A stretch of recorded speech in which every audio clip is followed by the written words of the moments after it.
Pas de démobilisation chez Péperms. L'association se bat contre vents et marées pour que le projet d'études et de recherche aux mines d'Anglas de Salo voit le jour.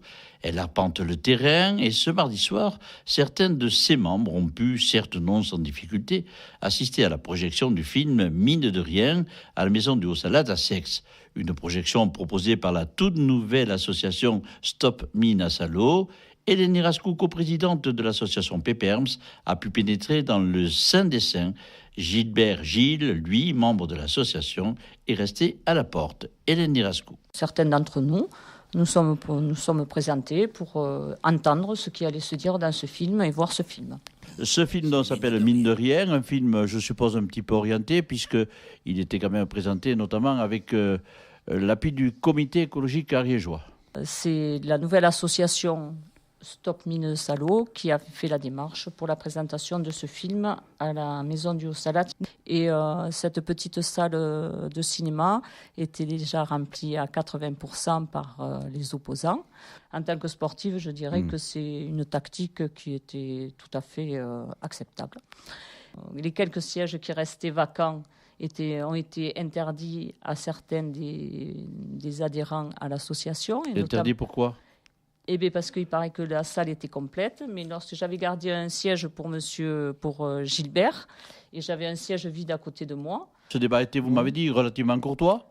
Oui, tout à fait courtois. Les personnes se sont écoutées, tout le monde a pu prendre la parole. Moi-même, j'ai été sans problème. Lorsque j'ai levé la main, on m'a donné le micro, vraiment sans problème. Bien, voilà, donc ça fait partie effectivement de ce qui se passe actuellement concernant ce projet de recherche. Mais... en gros, on en est où ? On attend toujours l'apparition au journal officiel. Je crois que vous avez fait différentes démarches. On nous l'a promis, on l'a annoncé sur cette antenne parce qu'on avait eu des échos, c'est même passé dans le journal, dans la Dépêche du Midi, autant que je sache. Tout le monde disait voilà, c'est fait pour le permis de recherche. On est bien d'accord toujours. Et là, ça n'avance pas, ça bloque. Et ça bloque où, Monsieur Gilles ? Eh bien, écoutez, si nous le savions, nous serions très heureux de vous apporter une réponse. Mais pour l'instant, nous sommes tous dans le flou le plus total. On a beau multiplier nos interventions, on a beau s'adresser à toutes les instances de l'État, personne ne sait pourquoi ce permis ne sort pas au journal officiel. Ce qui est regrettable parce que dès que le permis sera attribué, la préfète pourra délivrer des autorisations de travaux et en particulier des recherches sur justement les peurs soulevées par les opposants et tout. Et donc là, n'ayant pas de permis, nous n'avons pas de réponse parce que nous aussi, nous nous posons des questions, bien évidemment.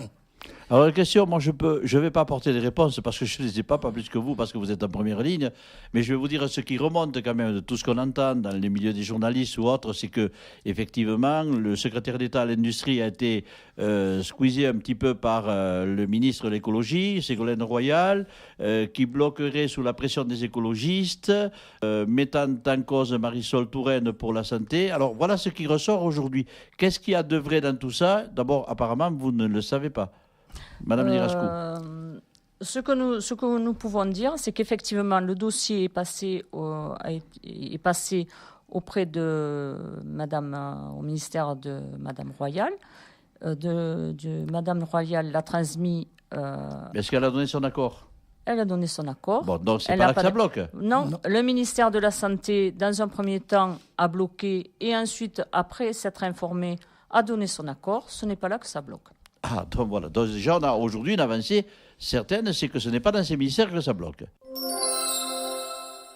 Nous retrouverons Hélène Nirascou et Gilbert Gilles dans notre regard de la rédaction en deuxième partie de journal.